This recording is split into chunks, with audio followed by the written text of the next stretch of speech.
মা মা কই তুমি? কী রে, এভাবে কলেজ থেকে এসে চিল্লাচিল্লি করছিস কেন? এরা কিছু না বলেই কেঁদে দিল। কী রে, এভাবে কাঁদছিস কেন? এরা কিছু না বলে কাঁদতে লাগলো। কি হয়েছে বলবি তো? এইবার ইরা তার মায়ের দিকে তাকিয়ে কান্না সুরে বলতে লাগলো, প্রতিবারের মতো এইবারও নীল কুত্তাটা কলেজে টপ করেছে, আর আমি কিছুই করতে পারলাম না। এই বলে ইরা কান্না শুরু করে দিল। কি? ওই ছোট লোকের বাচ্চার এত বড় সাহস! ও আমাদের এখানে থেকে পড়াশোনা করে তারপর তোকে চ্যালেঞ্জ করে? ওকে দেখলে আমার গা জ্বলে যায়। তুমি বাবাকে বলে ওকে তাড়িয়ে দাও। আমি তোর বাবার সাথে কথা বলবো, কিন্তু তোর বাবা মনে হয় না রাজি হবে। বাবা যদি না হয় তাহলে আমি থাকবো না এই বাড়িতে। ইরা, কি বলছিস তুই এসব? বাবা তুমি কখন এলে? আমি অনেক আগে এসেছি আর দাঁড়িয়ে দাঁড়িয়ে তোদের কথাগুলো শুনতেছি। শোনার পর তুমি কিছু করবা না? আমাকে কি করতে হবে বলো তুমি? তুমি শুনছো না ওই ছেলেটা কিভাবে ইরাকে চ্যালেঞ্জ করে অপমান করলো? এখানে অপমানের কি দেখলা তুমি? আর তুমি বললা যে নীল তোমাদের খায় না, তাই না? তুমি খুব ভালো করে জানো যে কে কারটা খায়। এর সামনে আর অপমান নাই বা করলাম? ও আমাদের মেয়েকে সামনে দিয়ে টপ করবে আর আমার মেয়ে দেখবে নাকি সেটা? তুমি ওর জন্য আমাকে এত কথা শোনালা? সেটাই, ওকে আমি সহ্যই করতে পারি না।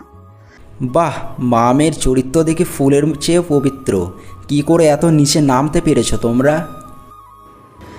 আমি আমার মেয়ের জন্য সব করতে রাজি। সব করতে পারো, ভালো কথা, কিন্তু অকৃতজ্ঞ হওয়া ঠিক না। আমি অকৃতজ্ঞ? শুধু অকৃতজ্ঞ না, সাথে তোমার আর তোমার মেয়ের অহংকারও আছে।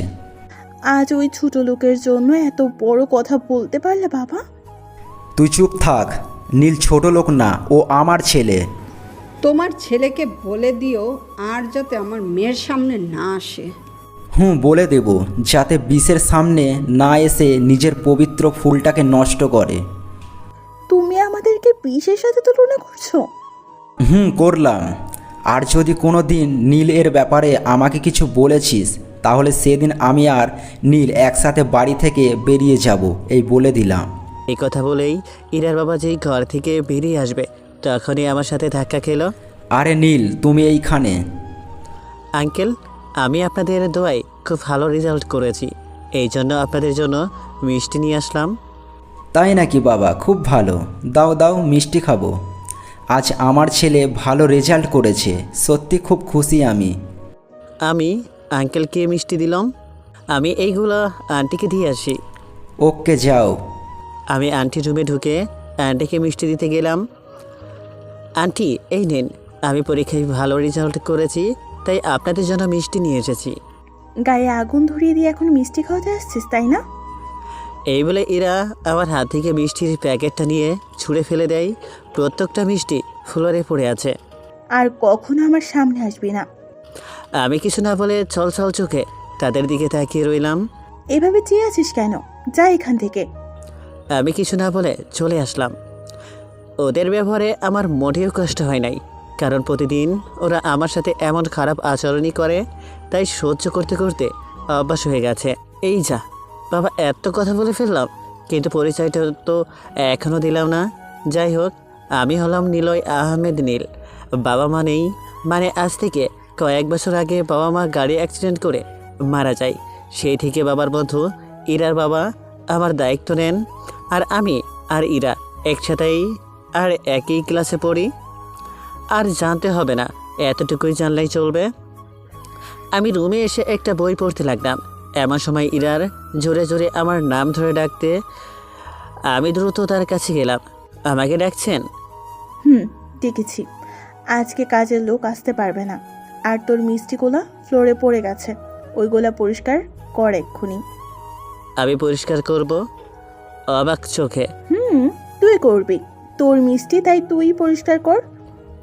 আমি কিছু না বলে ফ্লোরেটা মুছতে লাগলাম, আর সাথে চোখের পানিও গড়ে পড়ছে। সেটা থেকে এরা মুচকি মুচকি হাসছে। আমি পরিষ্কার করে আমার রুমে চলে আসলাম। বাবা মা মারা গেলে বুঝি এত কষ্ট নেমে আসে, সেটা তো আগে জানতাম না। বাবা মার কথা ভাবছি আর অঝরে কেঁদেই যাচ্ছি। বাবা মায়ের ছবি বুকে নিয়ে কাঁদতে লাগলাম। এমন সময় আঙ্কেল ইরার বাবা রুমে আসলো। আমি তাকে দেখে চোখের পানি মুছে ফেলার বৃথা চেষ্টা করলাম। কিরে তুই কাঁদছিস কেন? কই না তো আঙ্কেল, কিছু হয় নাই। তুই আমার কাছে মিথ্যা বলবি, সত্যি বল কি হয়েছে? আসলে বাবা মার কথা খুব মনে পড়ছে। আঙ্কেল এই কথা শোনার পর আমাকে জড়িয়ে ধরলেন আর নিজেই কেঁদে দিলেন। তোর বাবা বড্ড ভালো ছিল রে। এমন কোনো মানুষ পাওয়া যাবে না যে তোর বাবার কাছে সাহায্য চাইলে খালি হাতে ফিরে এসেছে। আমি কিছু না বলে চুপচাপ চোখের পানি ফেলেই যাচ্ছি। বোকা, কাঁদছিস কেন? আমি তো তোর বাবা মা। আঙ্কেল আমার চোখের পানি মুছে দিল। তোর সাথে গুরুত্বপূর্ণ কথা আছে, আগে তুই ফ্রেশ হয়ে আয়। আমি আঙ্কেলের কথা মতো ফ্রেশ হয়ে আসলাম। আঙ্কেল কোনো কথা না বলে আমার হাত ধরে ইরা আর আন্টির কাছে নিয়ে আসলো। আমি চুপচাপ সেখানে দাঁড়িয়ে রইলাম। নীরবতা ভেঙে আঙ্কেল বলে উঠল, নীল, তুমি এই পরীক্ষায় ভালো রেজাল্ট করেছো, এতে আমি অনেক খুশি। আশা করি ফাইনাল এক্সাম আরও ভালো করে দেবে। হুম। কাল থেকে তুই আর নীল একসাথে কলেজে যাবি। না, আমি ওর সাথে যাব না। আমার কথার উপর কথা বলার সাহস কোথা থেকে পাস? জানি না, তবে এইটা জানি যে আমি ওর সাথে যাব না। আঙ্কেল থাক, আমি একা যেতে পারবো। ওকে, তুই যা, ভালো বুঝিস। হুম। তুই ওর কথায় কষ্ট পাস না, ও একটু এই রকমই। না না, কষ্ট পাবো কেন? আমি কিছুই মনে করি নাই। তারপর আর কিছু না বলে আমি আমার রুমে চলে আসলাম। এইভাবে আমার কলেজে যাওয়ার দিনটা চলে আসলো। আমি কলেজে চলে আসলাম, যেই গেটটা দিয়ে ঢুকবো তখন পিছন থেকে তানভীরের ডাক। ওই নীল, দাঁড়া। আই। কিরে, আজ এত তাড়াতাড়ি আসলি যে? এমনি, তা তুই কোনো আসলি? তুই জানোস না আমি কেন আসি? ও, তোর তো আবার মহারানী আছে, তাই তাকে টাইম দিতে আসছো। ঠিক তাই। ক্লাস শুরু হতে অনেক দেরি, চল এই দিকে আড্ডা দিই। ওকে চল। আমি আর তানভীর আড্ডা দিতে লাগলাম। এমন সময় কলেজের গেট দিয়ে রবি আর ইরা ঢুকলো। রবির বাইকের পিছনে ইরা ছিল। রবি হলো ইরার বয়ফ্রেন্ড। ওরা আমার সামনে দিয়ে বাইক নিয়ে গেল। আমি দেখেও না দেখার ভান করে আছি। আমি তানভীরের সাথে কথা বলতেছি, এমন সময় একটা ছেলে এসে পড়ল। তোকে ইরাভাবে ডাকছে। আমি কিছু না বলে ওর সাথে হাঁটা ধরবো, এমন সময় তানভীর আমার হাত ধরলো। দোস্ত, যাস না। তুই তো জানোস যে তোর সাথে এখন কি করবে। না গেলে ও আরও বড় কিছু করবে, তাই যাওয়াটাই শ্রয়।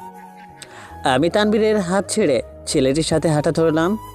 ইরা আর রবি এছাড়াও তাদের ফ্রেন্ডরা ছিল। এরা আমাকে উদ্দেশ্য করে বলতে লাগলো, এইসব ফালতু ছেলে যে কেন এইসব কলেজে ভর্তি হয় মাথায় ঢুকে না আমার। ওর কোনো যোগ্যতা আছে কলেজের মাটিতে পা রাখার? থাক, কিছু বলিস না, ও হচ্ছে কলেজ টপার। ওরা অট্ট হাসিতে লুটিয়ে পড়ল। আমি চুপচাপ দাঁড়িয়ে আছি, কোনো প্রতিবাদ করছি না। হয়তো একদিন ওরা ওদের ভুল বুঝতে পারবে, সে আশায় আছি। আমি হঠাৎ ইরা এমন কথা বলে উঠলো, যেটা শুনে আমি অবাক হয়ে গেলাম। শুন, তুই এখন তোর পকেট থেকে রুমাল বের করে আমাদের সবার পা মুছে দিবি।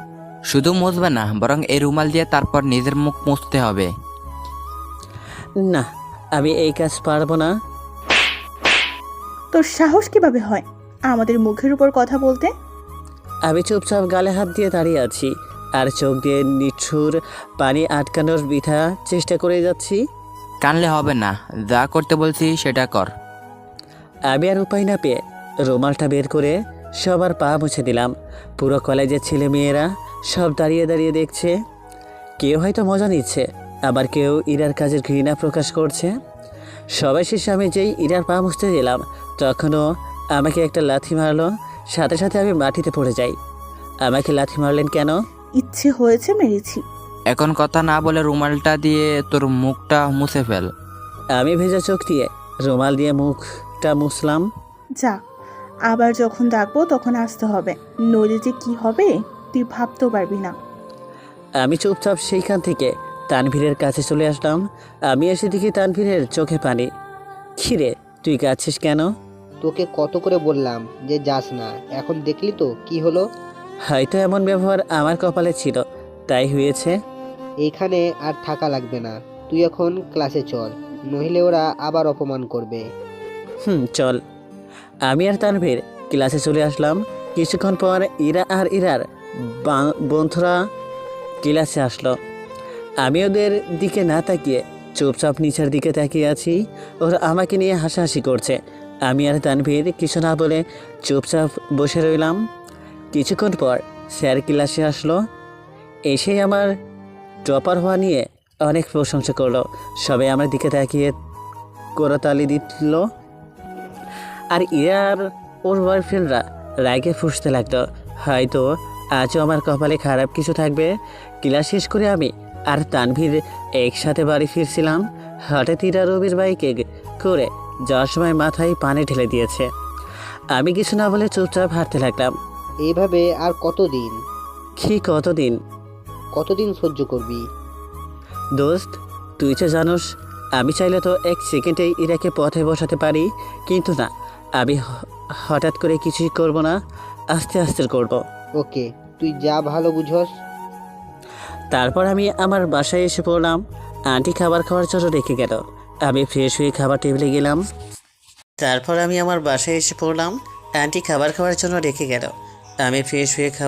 গেলাম। আমি গিয়ে ইরার সাথে বসতে যাব।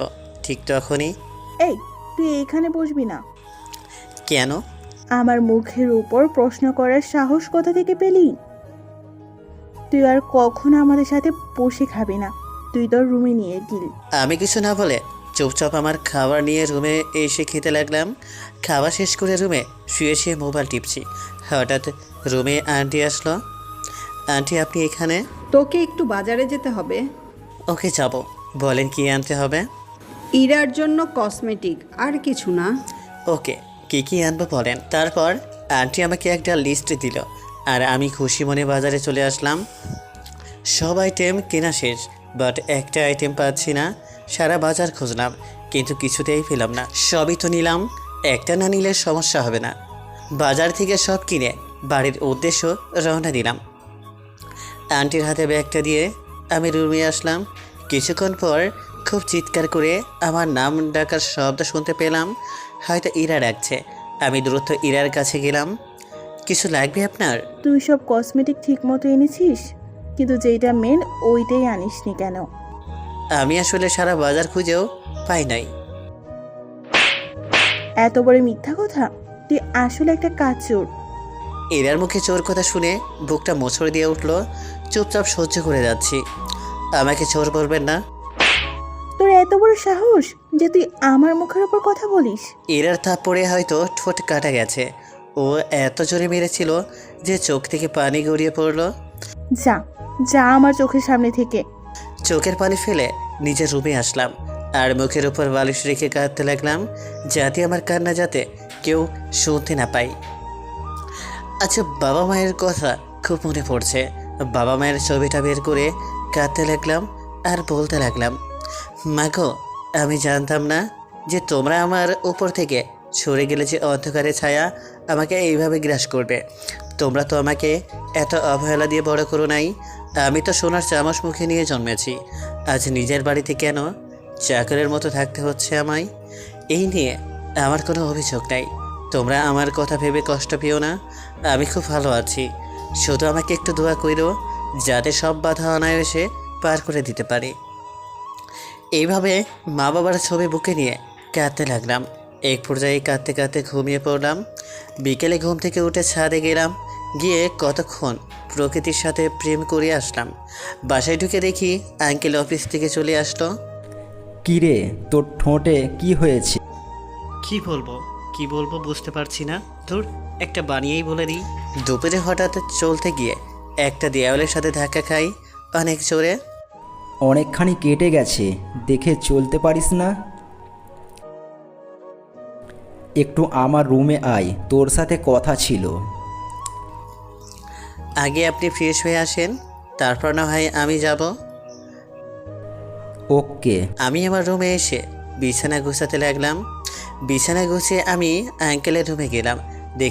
দেখি সেখানে আন্টি আর ইরা আছে। আমি গিয়ে এক পাশে দাঁড়ালাম। বাড়ির সবাই আঙ্কেলকে মোটামুটি ভয় পায়। ইরা, কাল তোর ফুফাতো বোন রিয়া আসবে। কি সত্যি? ও আজকে আমাকে ফোন করলো যে সে কালকে দুপুরে এইখানে পৌঁছাবে। বাহ, তাহলে তো খুব ভালো হয়। ওকে অনেক দিন যাবত দেখি না, অনেক দিন পর দেখা হবে। আর ইরা, কাল কি তোর ক্লাস খুব গুরুত্বপূর্ণ? আমার প্রত্যেকটা ক্লাস গুরুত্বপূর্ণ, কোনোটাই মিস করা যাবে না। নীল, তাহলে তো তোমারও খুব গুরুত্বপূর্ণ ক্লাস আছে। তেমন নেই আমার, আপনি যা বলবেন তাই করব। বলেন কি করব? আমি তো জানি যে ইরার গুরুত্বপূর্ণ ক্লাস হলো ওই রবির সাথে ঘুরে বেড়ানো। আমি চাই তুই কাল রিয়াকে রিসিভ করবি। ওকে, বাট তাকে চিনব কিভাবে? সেটা না হয় আমি বলে দিব, এখন তোরা যা, আমি একটু রেস্ট নেই। আমি চলে এলাম। আমার রুমে এসে বই পড়তে লাগলাম। পড়তে পড়তে রাত একটু গভীর হয়ে গেল। আঙ্কেল খেতে ডাকছিল, তাই পড়া বন্ধ করে খেতে গেলাম। এই নাও রিয়ার নাম্বার দিয়ে আমি কি করব? কাল তাকে ফোন করে খুঁজে নিবে। ও, খাবার খেয়ে এসে আরও কিছুক্ষণ পরে ঘুমিয়ে পড়লাম। সকালে উঠে নাস্তা করলাম, করে বই নিয়ে পড়তে লাগলাম। এই যে বড় লোকের ছেলে, সারাদিন পড়লে হবে? আমাদের সাথে কাজ করলেও তো পারো। বলেন কি কি করতে হবে? আন্টি একের পর এক আমাকে কাজ দিয়েই চলেছে। আজ নাকি কাজের মেয়ে আসে নাই, তাই সব আমাকে দিয়েই করাচ্ছে। আমিও চুপচাপ করতে লাগলাম। কাজ করতে করতে দুপুর হয়ে গেছে প্রায়। কোনো মতে কাজ শেষ করে রিয়াকে রিসিভ করার জন্য গাড়ি নিয়ে বেরিয়ে পড়লাম। স্টেশনে পৌঁছে রিয়াকে একটা কল দিলাম। রিয়া বলছেন? আপনি নীল না? আপনি কি গাড়ি থেকে নেমেছেন? আমি অনেক আগেই নামলাম, বাট আপনি কই? আগে বলুন, আপনি কোথায়? আমি ব্রিজের নিচে দাঁড়িয়ে আছি। ওকে, সেখানেই দাঁড়ান, আমি আসছি। আমি ব্রিজের নিচে গেলাম। হঠাৎ দেখলাম একটা মেয়ে কাকে জানি খুঁজতেছে। এই মেয়েটা নয় তো? আমি আবার রিয়াকে কল দিলাম। দেখলাম মেয়েটা সাইড ব্যাগ থেকে মোবাইল বের করলো। রিয়া ফোনে যা যা বলছে মেয়েটাও ঠিক তাই বলছে। আচ্ছা, আপনি কি নীল কালারের ড্রেস পরেছেন? ঠিক। আপনি কি আমাকে দেখতে পাচ্ছেন? পাচ্ছি। তাহলে সামনে আসুন। ওকে। আমি কল কেটে দিয়ে রিয়ার সামনে গিয়ে ওর ব্যাগটা ধরলাম। এই, কে আপনি? আর আমার ব্যাগ ধরছেন কেন? আমি নীল, আপনি মনে হয় রিয়া। আমি রিয়া। তার মানে আপনি নীল? এইবার চলুন। রিয়ার ব্যাগটা গাড়িতে তুললে আমরা দুইজন গাড়িতে চেপে বসলাম। আমি ড্রাইভিং করছি। আপনার আসতে কষ্ট হয়নি তো? একদম না। তা আপনি কি সেই নীল যার কথা বলতে বলতে মামায়ের মুখ থেকে রক্ত ঝরতো? আঙ্কেল আমার নামে কি কি বলতো? অনেক কিছুই বলতো। তা আপনি কিসে পড়েন? আমি সেটা না হয় পরেই জানবেন। আগে বাসায় গিয়ে রেস্ট নেবেন, ওকে। তারপর আমি আর রিয়া বাসায় আসলাম। ইরা রিয়াকে দেখে এমনভাবে জড়িয়ে ধরল মনে হয় বিএফকে ধরেছে। সবাই রিয়ার খোঁজ খবর নিতে লাগলো। তুই আমাদের এখানে কি করছিস? যা এখান থেকে। এই, তুই ওর সাথে খারাপ ব্যবহার করছিস কেন? বাবা আসতে না আসতে এত দরদ হয়ে গেল। চল রুমে যাই। ওকে। আমি আমার রুমে আসতে যখনই পা বাড়ালাম তখন ইরা বলছে ওদের জন্য যেন শরবত নিয়ে যাই রুমে। আমিও ইরার কথা মতো শরবত বানিয়ে ইরার রুমে গেলাম। রিয়া শরবতটা মুখে দিয়েই আমার হাতের প্রশংসা করতে লাগলো। যেই ইরা শরবতটা মুখে দিল ঠিক তখনইও পুরো গ্লাস শরবত আমার মুখের মধ্যে ঢেলে দিল। কি বানিয়েছিস এগুলা? এগুলো কি খাওয়া যায়? আরে শরবতটা ভালো হয়েছে, তুই ওর সাথে এত খারাপ ব্যবহার করছিস কেন? তুই আসার পর দেখতেছি যে ওর সাইড নিয়ে কথা বলছিস, কারণটা কি? তুই এইভাবে একটা মানুষের উপর অন্যায় করে যাবি, সেটা তো মেনে নেওয়া যায় না। দেখলাম ওদের মাঝেও একটা খারাপ পরিবেশ তৈরি হয়ে যাচ্ছে, তাই ওদের সামলানোর জন্য দয়া করে আপনারা চুপ করে থাকুন। নিজের মাঝে কেন বিভেদ সৃষ্টি করছেন? সব তোর জন্য হয়েছে। তুই এখন আমাদের সামনে থেকে যা। ওকে যাচ্ছি, তবুও প্লিজ চুপ থাকেন। আমি আর কথা না বলে রুমে চলে আসলাম। পুরো শরীরটা ভিজে গেছে, তাই গোসল করে নিলাম। গোসল করার পর আন্টি খাওয়ার জন্য ডেকে গেল। আমিও গেলাম খাবার খাওয়ার জন্য, কিন্তু আজ চেয়ারে বসলাম না। খাবার নিয়ে যখনই উঠতে যাব তখনই রিয়ে বলে উঠল, সে কি, আপনি কই যাচ্ছেন? এই তো রুমে যাচ্ছি। রুমে খাবার খাওয়া শোভা পায় না। আপনি সবার সাথে বসে খাবার খাবেন? না তো, কি করে হয়? আপনি চেয়ারে বসুন। আপনাকে কিন্তু বসতে বলেছি। না না, হ্যাঁ আমি রুমে খেতে পারবো। আমি আর কোনো উপায় না পেয়ে বসে পড়লাম। আসতে পারি? ইরার দিকে তাকিয়ে দেখি ওর আগে ফুসছে আর খাচ্ছে। আমি আর ওই দিকে না তাকিয়ে আমার খাবার খেতে লাগলাম। খাবার খাওয়ার পর নিজের রুমে এসে একটা বই পড়তে লাগলাম। কিছুক্ষণ পর দেখি রিয়া আমার রুমের সামনে। আরে আপনি আসুন আসুন। রিয়া এসে চেয়ারে বসলো। আমার রুমে আসতে অনুমতি লাগবে না। তা আপনি বসে বসে কি? বই পড়ছিলাম। তাহলে তো আপনাকে বিরক্ত করে ফেললাম। না না, বিরক্ত করলেন কই? আমি তো বিরক্ত বোধ করি নাই। আমি তো আপনার ব্যাপারে কিছুই জানি না, পরিচয়টা দিলে ভালো হতো। রিয়া নিজের সম্পূর্ণ পরিচয় প্রকাশ করলো না। এইবার আমার পরিচয় জানতে চাইবেন না? আপনার কি কোনো নতুন পরিচয় আছে? নতুন পরিচয় মানে? আপনার সম্পর্কে সব শুনেছি আঙ্কেলের কাছে। যদি এর বাইরে কোনো পরিচয় থাকে তাহলে সেটা বলুন। না, আমার এর বাইরে আর পরিচয় নেই। আপনি বুঝি বই পড়তে ভালোবাসেন? অনেক। এইভাবে রিয়ার সাথে কথা বলতে লাগলাম। এই, তুই এইখানে? আর আমি তোকে সারা বাড়ি খুঁজতে লাগলাম।